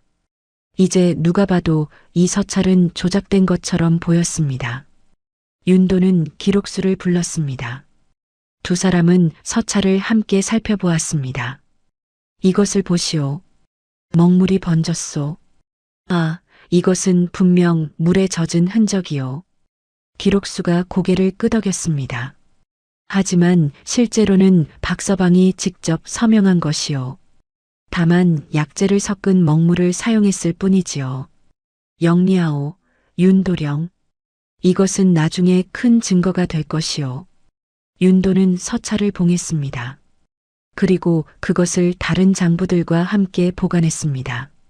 언젠가 이 모든 것이 빛을 볼 날이 올 것이었습니다. 그날 밤 윤도는 창밖을 바라보았습니다. 달이 떠 있었습니다. 그는 중얼거렸습니다. 욕심은 손끝에서 멈추지 않는다. 종이에 남는다. 그의 목소리는 차가웠습니다. 하지만 그 안에는 정의에 대한 뜨거운 열망이 숨어 있었습니다. 다음 날 박서방은 그 땅을 한정우에게 넘겼습니다. 200냥을 받고 말입니다. 그는 100냥의 이익을 남겼지요. 하지만 그는 몰랐습니다. 그 거래의 모든 과정이 기록되고 있다는 것을. 윤도는 그 과정을 하나하나 장부에 적었습니다. 날짜, 금액, 사람 이름, 빠짐없이 적었습니다. 그리고 그 옆에 작게 메모를 남겼습니다. 서찰 번짐 증거 있음. 이 한 줄이 훗날 모든 것을 바꿀 것이었습니다. 윤도는 붓을 내려놓았습니다. 먹물과 술 섞인 냄새가 아직 손에 남아 있었습니다. 그는 손을 씻었습니다. 하지만 그 기억만큼은 절대 씻어지지 않을 것이었습니다. 덫은 놓였습니다. 이제 기다릴 차례였습니다. 그로부터 석 달이 지났습니다. 윤도는 28이 되었습니다. 모든 준비가 끝났습니다. 증거는 충분했습니다. 이제 세상의 진실을 드러낼 때였습니다. 어느 봄날 아침이었습니다. 윤도는 상소문을 들고 의금부로 향했습니다. 기록수가 함께했습니다. 상단 주인도 동행했습니다. 그리고 뒤에는 수백 명의 백성들이 따라왔습니다. 그들은 모두 한시 지방과 관리들에게 피해를 본 사람들이었습니다. 땅을 빼앗긴 농부, 세금을 과하게 낸 상인, 억울한 누명을 쓴 백성들. 이들은 모두 진실이 밝혀지기를 바라고 있었습니다. 의금부 앞마당은 순식간에 사람들로 가득 찼습니다. 관리들이 나와 상황을 파악했습니다. 윤도가 앞으로 나섰습니다. 상소를 올리고자 합니다. 그의 목소리는 단호했습니다. 손에 든 상소문이 햇빛에 반짝였습니다. 의금부 관원이 물었습니다. 무슨 일로 이렇게 많은 백성을 이끌고 왔느냐? 부정과 비리를 고발하려 합니다. 윤도는 상소문을 펼쳤습니다. 그리고 큰 소리로 읽기 시작했습니다. 사람 위에 신분이 없고 신분 아래에도 도리가 있습니다. 그의 목소리가 마당을 채웠습니다. 백성들은 숨을 죽이고 들었습니다. 한씨 집안과 결탁한 관리들이 백성의 땅을 빼앗고 뇌물로 자리를 샀으며 세금을 횡령했습니다. 이에 증거를 제출하오니 정의로운 판결을 내려주시기 바랍니다.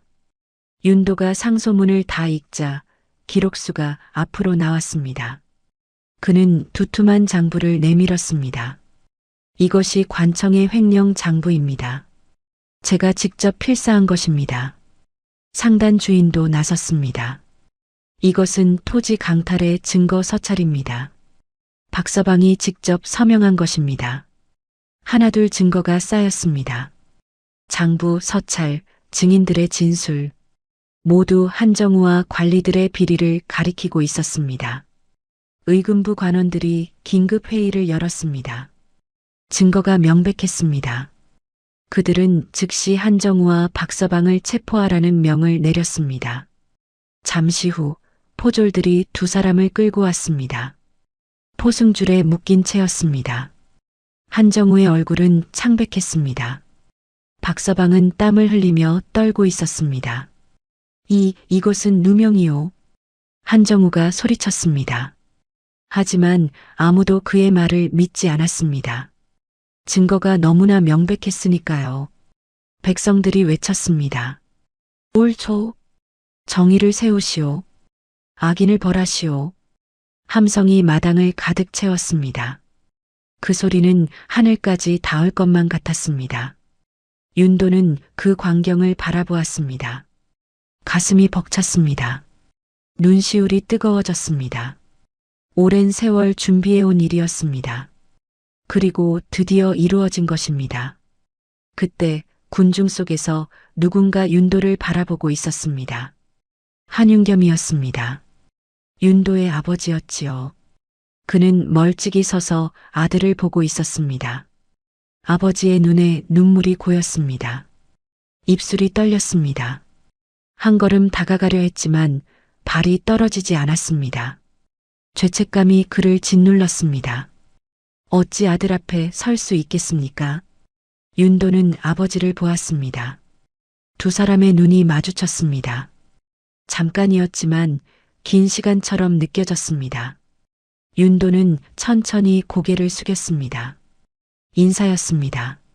용서는 아니었지만 이해였습니다. 아버지는 그 자리에 무릎을 꿇었습니다. 사람들 사이에서 조용히 눈물을 흘렸습니다. 의금부 관원이 선언했습니다. 한정우와 박서방은 뇌물과 횡령, 토지 강탈의 죄로 귀양을 명한다. 한씨 부인은 조사를 받을 것이며 빼앗긴 토지는 원래 주인에게 돌려준다. 백성들이 환호했습니다. 북소리가 울렸습니다. 마당은 기쁨으로 들끓었습니다. 윤도는 하늘을 올려다보았습니다. 구름 사이로 햇빛이 쏟아졌습니다. 따뜻했습니다. 그는 중얼거렸습니다. 어머니, 이제 어머니의 혼도 웃고 계시겠지요. 바람이 불었습니다. 상소문이 바람에 펄럭였습니다. 그 종이 위에는 붉은 인장이 선명했습니다. 정의의 증표였습니다. 기록수가 다가와 윤도의 어깨를 두드렸습니다. 해냈소, 윤도령. 우리가 해냈소. 아니요, 형님. 우리가 함께 해냈습니다. 두 사람은 손을 맞잡았습니다. 그 손은 떨리고 있었습니다. 감격 때문이었습니다. 상단 주인도 다가왔습니다. 자네는 대단한 사람이야, 윤도. 정의를 위해 이렇게 오래 준비하다니. 정의는 말이 아닙니다. 윤도가 말했습니다. 누군가의 손에서 완성되는 것입니다. 그리고 오늘 우리 모두의 손으로 완성했습니다. 해가 중천에 떴습니다. 의금부 마당은 여전히 사람들로 붐볐습니다. 하지만 이제 그 얼굴들에는 웃음이 가득했습니다. 희망이 보였습니다. 윤도는 품속에서 나무패를 꺼냈습니다. 자신의 이름이 새겨진 그 나무패를 햇빛에 비춰보았습니다. 윤도라는 두 글자가 선명했습니다. 이제 저는 당당합니다. 그는 속삭였습니다. 제 이름으로, 제 힘으로 정의를 세웠습니다. 그날 의금부 앞에서 역사가 바뀌었습니다. 신분이 아니라 도리가, 힘이 아니라 정의가 승리한 날이었습니다. 판결이 내려진 다음 날이었습니다. 의금부 마당에는 다시 사람들이 모였습니다. 최종 선고가 있는 날이었지요. 한정우는 이미 귀향길에 올랐습니다. 박서방도 마찬가지였습니다. 이제 남은 것은 한씨였습니다. 모든 일의 시작이었던 그 사람 말입니다. 한씨가 마당으로 끌려왔습니다. 화려했던 옷은 벗겨지고 누추한 옷을 걸치고 있었습니다. 머리는 흐트러져 있었고 얼굴은 창백했습니다. 의금부 관원이 죄목을 읽었습니다. 한씨는 아들의 부정을 방조하고 뇌물을 주선했으며 서자를 박해한 죄가 있다. 재산은 몰수하고 집에서 쫓아낸다. 한씨의 몸이 휘청거렸습니다. 그녀는 그 자리에 무릎을 꿇었습니다. 돌바닥이 무릎에 닿았습니다. 차가웠습니다. 살려주시오. 그녀의 목소리가 떨렸습니다. 눈물이 흘러내렸습니다. 제발 한 번만 용서해 주시오. 저는 말을 잇지 못했습니다. 울음이 목을 막았습니다. 그녀는 땅에 이마를 댔습니다. 흙먼지가 얼굴에 묻었습니다. 윤도가 그 광경을 바라보고 있었습니다. 그의 가슴은 복잡했습니다. 미움도 있었고 연민도 있었습니다. 하지만 무엇보다 허무함이 느껴졌습니다. 그는 천천히 한씨에게 다가갔습니다. 사람들이 숨을 죽였습니다. 윤도가 무슨 말을 할지 궁금했던 것입니다. 윤도는 한씨 앞에 섰습니다. 그리고 조용히 말했습니다. 무릎은 하늘에 꿇을 것이지 사람 앞에 꿇을 게 아닙니다. 한씨가 고개를 들었습니다. 눈물 범벅인 얼굴로 윤도를 바라보았습니다. 나는 당신의 용서를 바라지 않습니다. 윤도는 계속 말했습니다. 다만 당신이 하늘을 우러러 부끄럽지 않게 살기를 바랍니다. 그것이 진짜 벌입니다. 한씨는 오열했습니다. 소리내어 울었습니다. 그 울음은 후회였고 참회였으며 고통이었습니다. 윤도는 그 자리를 떠났습니다. 뒤돌아보지 않았습니다. 할 말은 다 했습니다. 이제 남은 것은 한씨 자신의 몫이었습니다. 마당을 나서며 윤도는 하늘을 올려다보았습니다. 구름이 천천히 흩어지고 있었습니다. 그 사이로 햇살이 쏟아졌습니다. 따뜻했습니다. 기록수가 다가왔습니다. 잘했소, 윤도령. 품격 있게 마무리했소. 복수가 목적이 아니었습니다. 윤도가 말했습니다. 스승님께서 말씀하셨지요. 도리를 지키는 자는 복수하지 않아도 승리한다고. 그 말이 맞소. 자네는 이겼소. 도리로. 두 사람은 천천히 걸었습니다. 마당 뒤편에 어머니의 무덤이 있는 산이 보였습니다. 윤도는 그곳으로 발걸음을 옮겼습니다.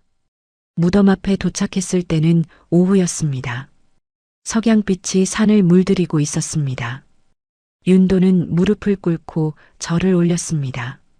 어머니, 모든 것이 끝났습니다. 그의 목소리가 떨렸습니다. 이제 제 이름으로 당당히 살겠습니다. 어머니께서 원하셨던 그런 사람이 되겠습니다. 바람이 불었습니다. 나뭇잎이 흔들렸습니다. 마치 어머니가 대답하는 것 같았습니다. 윤도는 품속에서 나무패를 꺼냈습니다. 자신의 이름이 새겨진 그것을 무덤 앞에 조심스럽게 놓았습니다. 이 이름으로 살겠습니다. 윤도로. 해가 저물었습니다. 윤도는 오랫동안 그 자리에 앉아 있었습니다. 마음이 평온했습니다. 오랜 세월의 무게가 내려놓아진 것 같았습니다. 돌아오는 길 윤도는 혼잣말을 했습니다. 용서는 벌보다 오래 남는다. 그것은 스승 유정로의 말이었습니다. 이제야 그 뜻을 알 것 같았습니다. 복수는 순간이지만 용서는 평생을 간다는 것을, 미움은 사람을 묶지만 용서는 사람을 자유롭게 한다는 것을. 마을로 돌아왔을 때 사람들이 윤도를 반겼습니다. 윤서방, 고생 많으셨소. 덕분에 정의가 세워졌소. 윤도는 고개를 숙여 인사했습니다. 그리고 조용히 자신의 집으로 갔습니다. 그날 밤 윤도는 오랜만에 깊은 잠을 잤습니다. 꿈속에서 어머니가 나타났습니다. 어머니는 미소 지으며 말씀하셨습니다. 잘했다, 우리 윤도야. 이제 편히 쉬어라. 어머니의 손이 윤도의 머리를 쓰다듬었습니다. 그 손길은 따뜻했습니다. 아침이 밝았습니다. 새들이 지저귀고 있었습니다. 윤도는 눈을 떴습니다. 창밖으로 햇살이 들어왔습니다. 새로운 날이었습니다. 이제 복수도 증오도 없는 날들이었습니다. 그저 자신의 이름으로, 자신의 힘으로 살아가는 날들이었습니다. 윤도는 일어나 밖으로 나갔습니다. 논이 보였습니다. 벼가 자라고 있었습니다. 바람이 불자 초록빛 물결이 일었습니다. 그는 미소 지었습니다. 그리고 생각했습니다. 이제 시작이라고. 진짜 삶은 이제부터라고.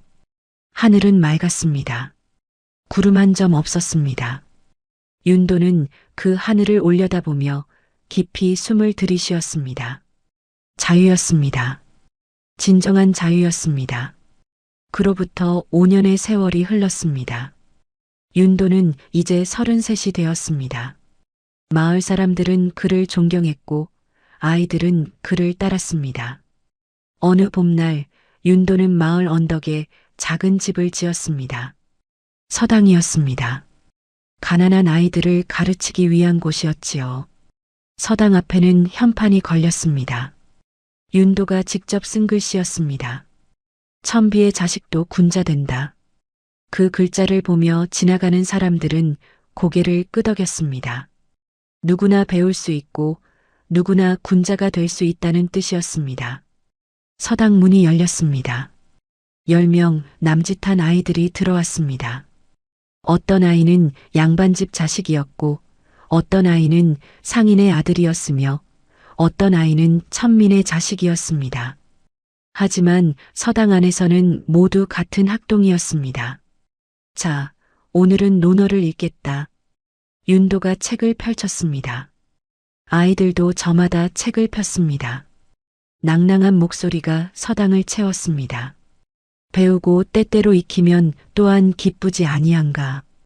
아이들의 목소리가 하나로 모였습니다. 그 소리는 창문을 통해 밖으로 흘러나갔습니다. 서당 문 밖에 한 노인이 서 있었습니다. 흰 수염을 기른 노인이었습니다. 한윤겸이었습니다. 윤도의 아버지였지요. 그는 조용히 서서 아들의 가르침을 듣고 있었습니다. 눈가에 미소가 번졌습니다. 자랑스러웠습니다. 아들이 이렇게 훌륭한 스승이 된 것이. 아버지는 더 이상 안으로 들어가지 않았습니다. 그저 멀리서 지켜볼 뿐이었습니다. 그것으로 충분했습니다. 수업이 끝나고 아이들이 나갔습니다. 윤도는 혼자 남아 서당을 정리했습니다. 책상을 닦고 붓을 정돈했습니다. 그때 젊은 서생 하나가 들어왔습니다. 윤도의 첫 제자였습니다. 이름은 민수였습니다. 스승님, 내일 수업 준비를 도와드리겠습니다. 고맙다, 민수야. 아이들에게 무엇을 가르칠까? 도리에 대해 가르치면 어떨까요? 도리? 예, 선비는 힘보다 도리가 먼저라고 말씀하시지 않으셨습니까? 윤도는 고개를 끄덕였습니다. 제자가 잘 배웠다는 것이 기뻤습니다. 그래, 내일은 도리에 대해 이야기하자. 민수가 떠나고 윤도는 혼자 서당에 앉아 있었습니다. 석양빛이 창문으로 들어왔습니다. 서당 안이 노을빛으로 물들었습니다. 윤도는 붓을 들었습니다. 깨끗한 종이를 펼쳤습니다. 그리고 천천히 글자를 썼습니다. 도리, 길도, 이칠이. 두 글자가 종이 위에 새겨졌습니다. 윤도는 그 글자를 물끄러미 바라보았습니다. 이것이 자신이 평생 추구한 것이었습니다. 도리, 사람이 걸어가야 할 바른 길, 신분에 관계없이 누구나 지켜야 할 이치. 바람이 불었습니다. 창문이 열리며 봄바람이 들어왔습니다. 종이가 흔들렸습니다. 하지만 글자는 흔들리지 않았습니다. 윤도는 일어나 창밖을 바라보았습니다. 마을이 보였습니다. 저 멀리 논이 보였습니다. 자신이 처음 산 20평의 논도 보였습니다. 이제는 100평이 넘는 땅이 되었지만 그 시작의 땅은 여전히 소중했습니다. 하늘을 올려다보았습니다. 구름이 천천히 흘러가고 있었습니다. 윤도는 중얼거렸습니다. 하늘은 높지 않다. 그의 목소리는 잔잔했습니다. 낮은 데서 도리를 지키는 일을 먼저 본다. 이것이 윤도가 평생 배운 진리였습니다. 하늘은 높은 곳만 보지 않습니다. 낮은 곳을 땅에 붙어 사는 사람들을 봅니다. 그리고 그들 중 도리를 지키는 일을 기억합니다. 해가 저물었습니다. 윤도는 서당 문을 닫았습니다. 집으로 돌아가는 길, 그는 어머니의 무덤을 지나쳤습니다. 잠시 걸음을 멈추고 절을 올렸습니다. 어머니, 저는 서당을 열었습니다. 아이들에게 글을 가르칩니다. 신분에 관계없이 모두에게요. 바람이 대답하듯 불어왔습니다. 윤도는 미소 지었습니다. 마을로 돌아오니 기록수가 기다리고 있었습니다. 이제 머리가 희끗희끗해진 벗이었습니다. 윤도령, 아니 이제는 윤훈장이라 불러야겠구먼. 그저 윤도라 불러주십시오, 형님. 두 사람은 함께 술 한 잔을 기울였습니다. 달빛 아래서였습니다. 우리가 이룬 게 참 많소. 기록수가 말했습니다. 아니요, 이제 시작입니다. 윤도가 대답했습니다. 진짜 변화는 아이들이 자라서 이룰 것입니다. 우리는 씨앗을 뿌렸을 뿐입니다. 그날 밤 윤도는 깊은 잠에 빠졌습니다. 꿈속에서 어머니가 나타났습니다. 유정로 스승도 함께 계셨습니다. 두 분은 환하게 웃고 계셨습니다. 잘 살았다, 윤도야. 어머니가 말씀하셨습니다. 내가 자랑스럽구나. 스승이 말씀하셨습니다. 윤도는 꿈속에서 두 분께 절을 올렸습니다. 깊고 정중한 절이었습니다. 다음 날 아침 서당에는 다시 아이들의 목소리가 울려 퍼졌습니다. 윤도는 그 소리를 들으며 생각했습니다. 하늘은 늘 낮은 곳을 본다고. 그리고 이 아이들이 낮은 곳에서 도리를 배우고 자라는 이 아이들이 언젠가 세상을 바꿀 것이라고. 바람이 불었습니다. 봄바람이었습니다. 서당의 창문을 흔들며 지나갔습니다. 그 바람은 희망을 싣고 있었습니다. 여기까지 윤도의 이야기였습니다. 신분이 아니라 도리로 세상을 바꾼 한 사람의 삶이었지요. 하늘은 높지 않습니다. 낮은 곳에서 묵묵히 도리를 지키는 일을 먼저 본답니다. 오늘 이야기가 어떠셨나요? 댓글로 여러분의 감상을 들려주세요. 당신이 걷고 있는 그 길도 언젠가 빛을 볼 것입니다. 지금까지 달빛 야담이었습니다.